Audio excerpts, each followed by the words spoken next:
حضرت شیخ الہند رحمہ اللہ نے اعلان کیا آئندہ کے بعد محاذ میں نہیں اتریں گے، جہاد کے چھوٹے بڑے مارکے ہوتے رہے، انگریز کو بھی ناکامی ہوئی ہے، انگریز کا جینا دو بر کر دیا گیا، البتہ انگریز نکل کے نہ گیا، اسی جگہ پہ رہا، لیکن اسے پتہ چل گیا میرے خلاف حرکت کے اندر یہ لوگ آ گئے، یہ میدان کے اندر نکل آئے، انہوں نے اپنے پروگرام کا آغاز کر دیا، یہ اب ہمیں سکون کے ساتھ بیٹھنے نہیں دیں گے۔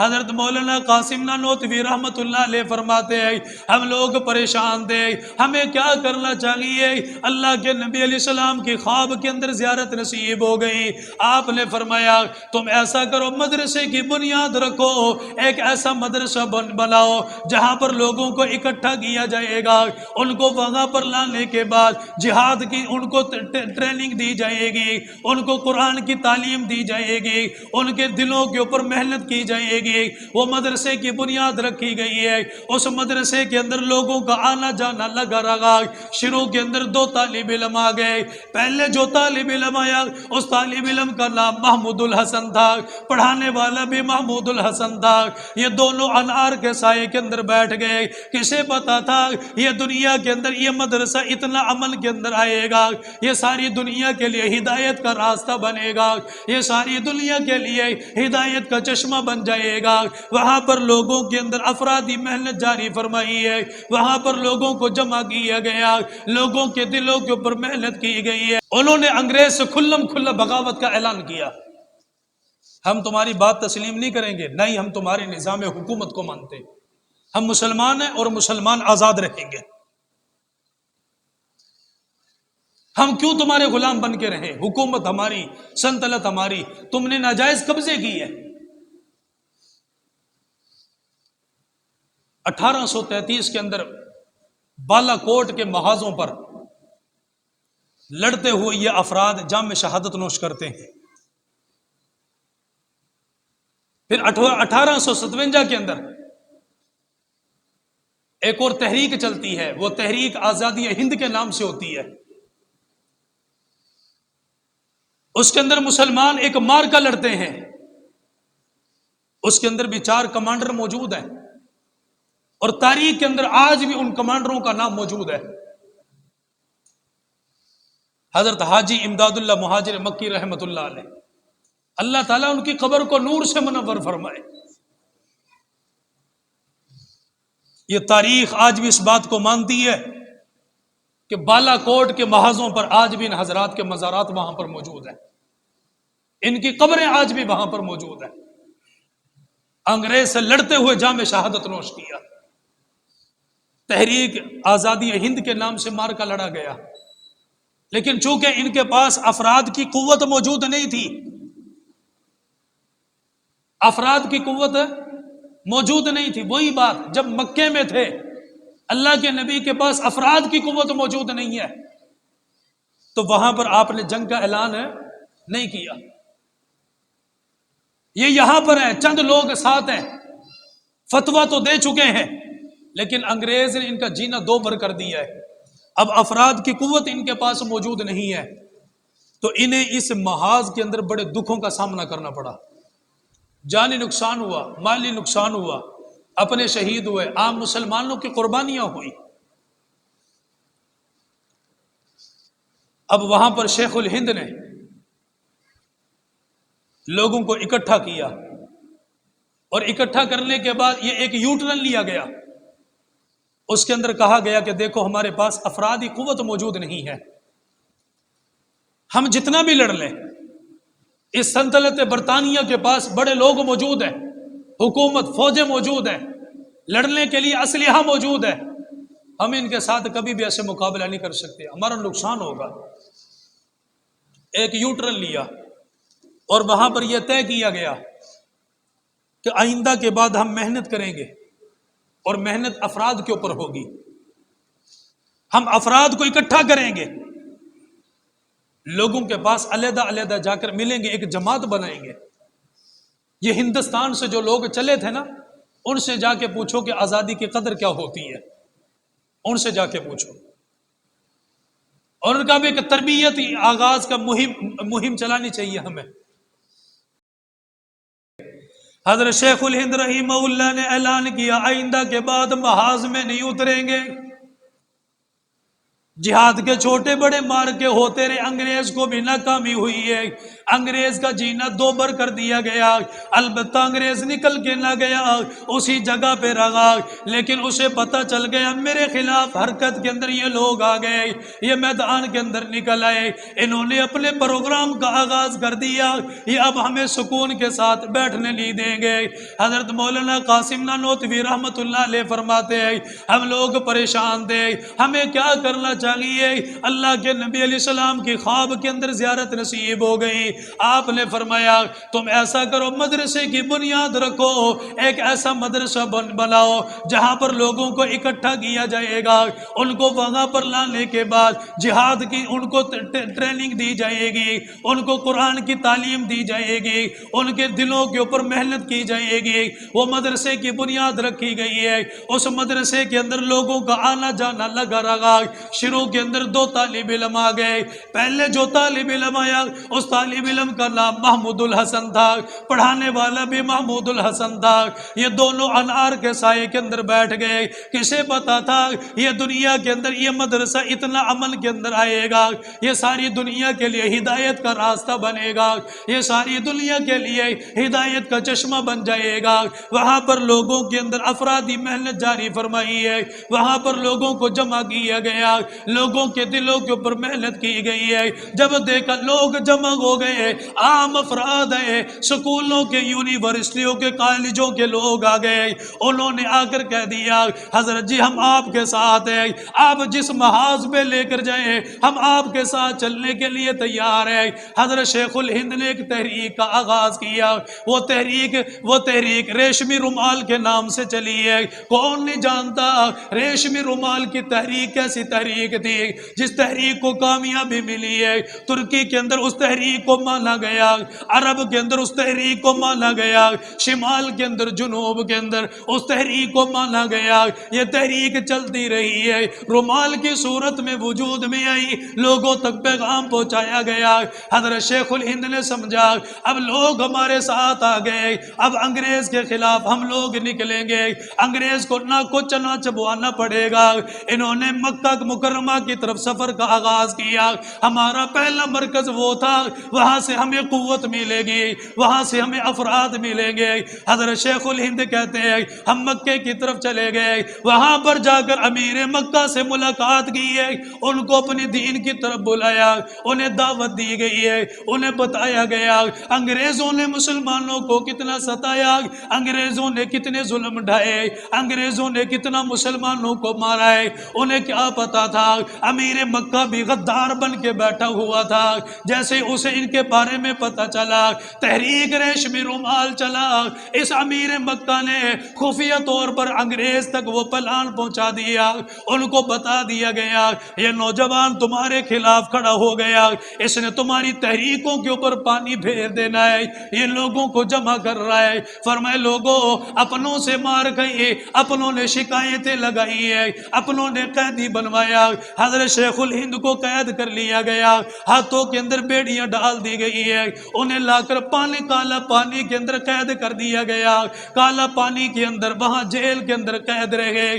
2 سال تک بڑی مشقتوں کے ساتھ 2 سال قید گزاری ہے. جب 2 سال گزارنے کے بعد واپس آئے، جب آپ کی وفات کا وقت قریب آیا، لوگوں نے آپ کو غسل دیا. غسل دینے کے بعد ان کے جسم کو دیکھا گیا، یہ 2-2 انچ کا معاملہ ایسا بنا تھا، ان کے 2-2 انچ کے اندر یہ کھال اکھاڑ دی گئی تھی، جسم کو کھینچا گیا تھا، ڈرل مشین کے ذریعے سوراخ کیے گئے، ان کے جسم کو داغا گیا. فرمائے لوگوں انگلیاں اس کے اندر چلی جاتی تھی، لیکن اپنے فتوے سے باز نہیں آئے، ایمان سے باز نہیں آئے، اپنے لوگوں کو اپنے محاذ سے پیچھا نہ کیا. حتیٰ کہ وہ وقت آ گیا جب ملک کی تقسیم کا وقت آیا، انگریز کو یہاں سے نکلنا پڑا. اب یہ لوگ پھر 2 فرقوں میں تقسیم ہو گئے. بعض لوگ وہ تھے جنہوں نے کہا ریاست ملک پاکستان الگ بننا چاہیے۔ بعض لوگ وہ تھے جنہوں نے کہا ملک پاکستان علیحدہ بنانے کی ضرورت کوئی نہیں ہے، یہاں پر ہم لوگ رہے، یہ آزادی ہماری آزادی ہے، ملک ہندوستان کے اندر ہم لوگ رہے، یہاں سے ہم چلے جائیں گے، ہمارے جانے کے بعد یہاں کے رہنے والے مسلمانوں کو دکھوں کا سامنا کرنا پڑے گا، تکلیفوں کا سامنا کرنا پڑے گا، یہ لوگ بے یار و مددگار رہ جائیں گے، تم چلے جاؤ گے، ان کا سہارا کون بنے گا؟ ایک کانگریس کے نام پر پارٹی بن گئی، دوسری مسلم لیگ کے نام پر پارٹی بن گئی، دونوں کے اندر علماء شامل ہے، ایک طرف دوسرے علماء، دوسری طرف دونوں علماء، لوگوں کا مفاد سوچا گیا، لوگوں کا بھلا سوچا گیا۔ مسلم لیگ کا نعرہ یہ تھا الگ ریاست بنے گی، الگ ریاست بننے کے بعد مسلمان اپنی ریاست میں چلے جائیں گے، علیحدہ نمازیں پڑھی جائیں گی، قرآن کی تلاوت ہوگی، اللہ کا نام لینے کے لیے کسی سے ہمیں آزادی مانگنی نہیں پڑے گی، ہم آزاد ہو جائیں گے۔ دوسری طرف کانگریس کے لوگ تھے جنہوں نے کہا نہیں جانا نہیں بنتا، یہیں پہ رہیں گے، ہندوؤں کو اپنے ماتحت کر کے رکھا جائے گا، اسی ملک کو ملک پاکستان بنایا جائے گا، آزادی کے نام پر لیا گیا۔ لیکن دو تحریکیں سامنے آ گئی ہے، ان تحریکوں کے اندر جب یہ تقسیم ہوئی واقعی طور پر مسلمانوں کو دکھوں کا سامنا اٹھانا پڑا۔ مسلمان تو پہلے دکھوں کو برداشت کر رہا تھا۔ یہ دو پارٹیاں بنی، ایک کانگریس کے نام پر اور ایک مسلم لیگ کے نام پر، نظریات دونوں کے ٹھیک ہیں۔ وہ کانگریسی یہ کہہ رہا ہے کہ جب انگریز یہاں پر آیا تھا یہاں پر حکومت ہماری تھی، 1000 سال تک حکومت کس کی تھی؟ ہماری تھی، مسلمانوں کی تھی، ہندوستان کے اندر حکومت ہماری چلتی تھی، اگر ہم چلے جائیں یہاں پر ہندوستان کے اندر ہندوؤں کا قبضہ ہوگا، کیوں ان کو یہ سلطنت ان کو کیوں دیں؟ آزادی کے اندر ان کا ہاتھ نہیں ہے، انگریز کو بھگانے میں ان کا ہاتھ نہیں ہے، انگریز کے خلاف یہ کھڑے نہیں ہوئے تو ہم اس ملک کو چھوڑ کے کیوں جائیں؟ دوسری طرف مسلم لیگ تھے، اس نے کہا نہیں، جب ذہن الگ ہے اور ذہنیت الگ ہے، یہ اپنا مذہب کو مانتے ہیں، ہم اپنے مذہب کو مانتے ہیں، ہم ان کے ساتھ کیوں رہیں بھلا؟ حضرت مدنی رحمت اللہ علیہ، حسین احمد مدنی رحمت اللہ علیہ، وہ کانگریس کے اندر کھڑے ہوئے تھے، اور مولانا شبیر احمد عثمانی رحمت اللہ علیہ مسلم لیگ کے اندر کھڑے ہوئے تھے، مولانا اشرف علی تھانوی رحمت اللہ علیہ متردد تھے کہ میں کانگریس کے ساتھ جاؤں یا مسلم لیگ کے ساتھ جاؤں۔ کہتے ہیں اسی حال کے اندر تھا، ملک تقسیم ہوا، ملک بٹا، پھر یہی ہوا، ٹرینیں کٹ گئی، مسلمانوں کی گردنیں کٹ گئی، لہو بہہ گیا، دریا جو تھے وہ سرخ ہو پڑے تھے، بچیوں نے اپنی جان کے بچاؤ کے لیے اپنے گھر کے اندر پڑاؤ نہ ڈالا، وہ اپنے گھروں کی طرف گھروں کی طرف دوڑی ہیں، کوئی اپنا سونا، کوئی اپنی چاندی، کوئی اپنی زیورات اٹھا کر نہیں لے آئی، وہ بچیاں سب سے پہلے اللہ کے قرآن کا نسخہ اٹھا کر لائی ہیں، انہوں نے لا کر اپنے سینے کے ساتھ لگایا، انگریز ہماری عزت پہ ہاتھ نہ ڈالے، یہ ہمارے قرآن کے اوپر ہاتھ نہ ڈالے، یہ ہندو لوگ ہماری عزت کو پامال نہ کریں۔ ان بچیوں نے قرآن کو اپنے سینے کے ساتھ لگایا اور زندہ بچیوں نے کنویں کے اندر چھلانگیں لگا کر اپنی جان کی بازی لگا دی۔ ہمیں سمجھ میں آئے آزادی کیا ہے، اس ملک کے اندر ہو کیا رہا ہے؟ تم نے پچھلے دنوں کے اندر نہیں دیکھا کیا ہو رہا تھا؟ ایک بڑی گاڑی، دودھ والی گاڑی تھی، بڑی گاڑی دودھ والی، اسی چھپڑ کے اندر رکھ کر کیا کر رہے ہو تم لوگ؟ اس ملک کے اندر دودھ کے نام پر زہر جہاں پر پلایا جا رہا ہو، وہ میرے ملک کا وفادار ہے بھلا؟ جو میرے ملک کے اندر رہ کر جھوٹ بول رہا ہو وہ میرے ملک کا وفادار ہے؟ جو اپنی دکانداری کے اندر وزن کے ان پیمانوں کے اندر دغا بازی کر رہا ہو وہ اس ملک کا وفادار ہو سکتا ہے بھلا؟ مسلم لیگ ہی آئے، انہوں نے آ کر اپنا ایک قیام اور اپنا ایک نظریاتی قانون لوگوں کے سامنے رکھا۔ حضرت قائد اعظم رحمہ اللہ، اللہ تعالیٰ ان کی قبر پر کروڑوں رحمتوں کا نزول فرمائے، پروپیگنڈا کرتے لوگ، ایسا تھا ویسا تھا، میں بتاؤں کیسا تھا؟ حضرت شبیر احمد عثمانی فرماتے ہیں کہ ہم نے خط لکھا اور اس خط کے اندر ہم نے کوئی تحریر پہنچانی تھی حضرت قائد اعظم کی طرف، ہم نے اپنے ایک نوجوان کو بھیجا، وہ بھی عالم دین تھے، کہا تم جاؤ کہا جب اس کی کال کوٹڑی کے اندر داخل ہوئے تو اللہ کی قسم ہے حضرت قائد اعظم رحمہ اللہ صبح تہجد کی نماز میں رو کر اپنے ملک کے لیے دعا کر رہے تھے۔ میں آپ سے پوچھتا ہوں کہ آپ نے کبھی تہجد کی نماز پڑھی اس ملک کے لیے؟ آپ نے کبھی 2 نوافل پڑھے اس ملک کے لیے؟ آپ نے کبھی اس معیشت کو بحال کرنے کے لیے کبھی 2 نوافل پڑھے کہ اللہ ہمارے اوپر پریشانی اس کو حل فرما دیجئے؟ یہ ملک بنا، ملک بننے کے بعد آپ کو پتہ ہے ایک یہ ملک نہیں ہے، اب یہ ایک مسجد ہے۔ جس طرح مسجد کا تقدس ضروری ہے اسی طریقے کے ساتھ اس ملک کا تقدس بھی ضروری ہے۔ مسجد بننے سے پہلے اختلاف رائے ہو سکتا ہے کہ مسجد بنے یا نہ بنے، اس جگہ پہ بنے کہاں پہ بنے، لیکن جب مسجد بن جائے پھر ہر مسلمان کا کام ہے اسے آباد کرنا، اس کے تقدس کا خیال رکھنا۔ کہتے مولانا ظفر احمد عثمانی رحمہ اللہ جب یہ ملک بن گیا، حضرت حسین احمد مدنی رحمہ اللہ جب یہ ملک بن گیا تو انہوں نے اس ملک کے لیے ایک پیغام بھیجا اور کہا کہ اللہ کی قسم بننے سے پہلے ہم متردد تھے، لیکن اب یہ ملک بن چکا ہے، ہم اس کے لیے دعا کریں گے اللہ اس کے در و دیوار کو محفوظ رکھے، اس کی ایک ایک اینٹ کو اللہ تعالیٰ محفوظ رکھے۔ یہ اس وقت سے لے کر آج تک اس کے در و دیوار کے اللہ تعالیٰ حفاظت فرماتا۔ حضرت اشرف علی تھانوی رحمہ اللہ فرماتے کون؟ تمہیں پتہ ہے جس کے لیے حضرت قائد اعظم رحمہ اللہ نے فرمایا تھا کہ بر صغیر کے اندر چاہے کتنے بھی علماء کیوں نہ ہوں، بر صغیر کے اندر کتنے علماء کیوں نہ ہوں، لیکن مسلم لیگ کے اندر ایک ایسا عالم موجود ہے، اور وہ کون تھا؟ حضرت اشرف علی تھانوی رحمہ اللہ فرماتے تھے کہ یہ ایک عالم ان کانگریس کے اندر جتنے بھی عالم ہیں سب عالموں کے اوپر بھاری ہے۔ پھر فرماتے تھے اگر آپ میری جماعت کے اندر نہ ہوتے تو شاید یہ نظریاتی قانون ہمارے لیے بنانا کوئی آسان نہ ہوتا۔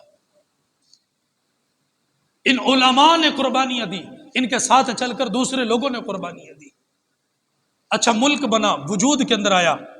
پھر ایسا وقت بھی تھا کہ جب اس کے ملک کے اندر پرچم کشائی کرنی تھی، اب اس کے لیے کسی کا انتخاب کرنا ضروری تھا۔ انگریز کے خلاف فتوی جہاد دینے والا کون تھا؟ مدرسے کا پڑھنے والا ایک طالب علم تھا،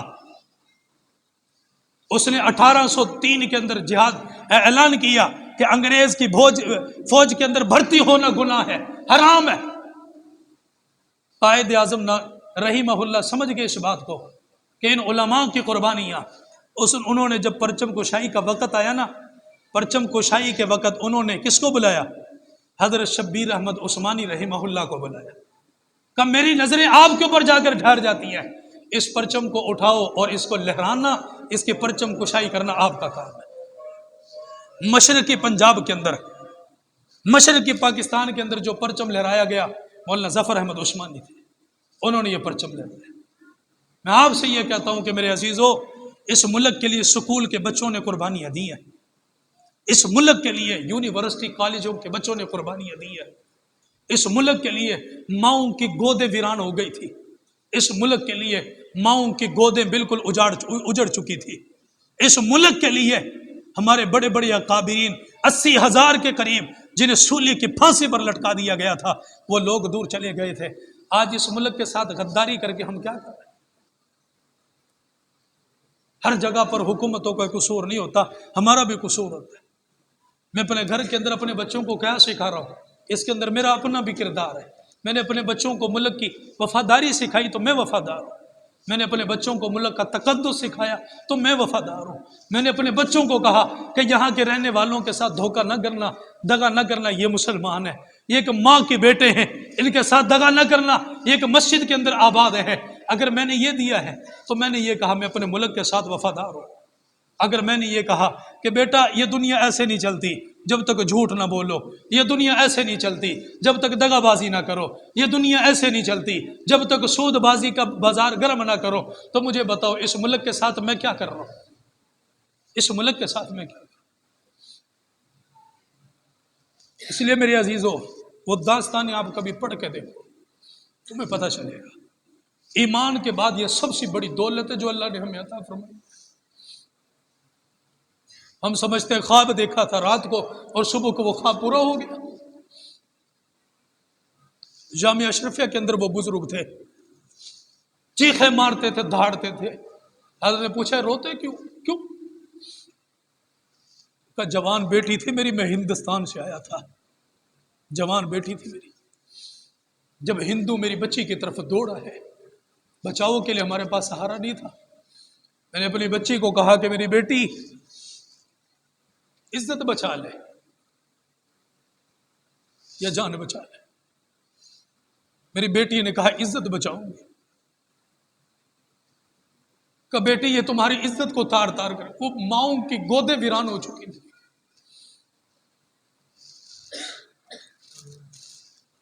ایک الگ بات ہے، اس ملک کے اندر آج تک وہ قانون ہمیں نہیں ملا جس قانون کے لیے ان لوگوں نے جدوجہد کی تھی، آج تک وہ انصاف نہیں ہوا جس انصاف کے لیے وہ لوگ چلے تھے وہاں سے۔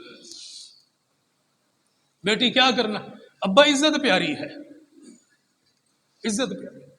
آج کی یہ بچیاں جو ٹک ٹاک پر ناچ کر دکھا دی، یہ ملک کی وفادار ہے؟ ایسے ماں باپ ملک کے وفادار ہیں؟ بچیاں برسر میدان کے اندر نکل کر کہتی ہیں عزت بچا لے یا زندگی بچا، عزت بچاؤں گی۔ یہ ہندو لوگ جب میری بچی کی طرف لپکے ہیں تو میرے ہاتھ کے اندر کیا تھا، خنجر تھا، اپنے بچاؤں کے لیے میں نے وہ اپنی بچی کے گلے پہ چلایا، میری بچی اسی وقت دنیا سے چلی۔ کیوں؟ میری بیٹی کی عزت بچی۔ کہا جب آج تم اس ملک پاکستان کا نام لیتے ہو، ہماری بچی ہمیں یاد آتی ہے۔ اس ملک کا ڈاکٹر اس ملک کے ساتھ وفادار نہیں ہے، اس ملک کا وکیل اس ملک کے ساتھ وفادار نہیں ہے، اس ملک کا جج اس ملک کے ساتھ وفادار نہیں ہے۔ اس لیے میرے عزیز بھائیوں، ایمان کے بعد یہ سب سے بڑی دولت ہے، اس نعمت کی قدر کرو، تہجد کے اندر پڑھ کر اللہ سے مانگا کرو۔ 14 اگست کا دن آئے نا، رو کر کچھ اللہ سے مانگ لینا، ان شہداء کے لیے کچھ پڑھ کر صدقہ خیرات کر دینا جنہوں نے ہمارے لیے قربانیاں دی ہیں۔ اللہ اس ملک کو ہمیں سجائے رکھنے کی توفیق نصیب فرمائے، اسے اجاڑ کرنے سے، اسے ویران کرنے سے اللہ تعالی ہم سب کی حفاظت فرمائے۔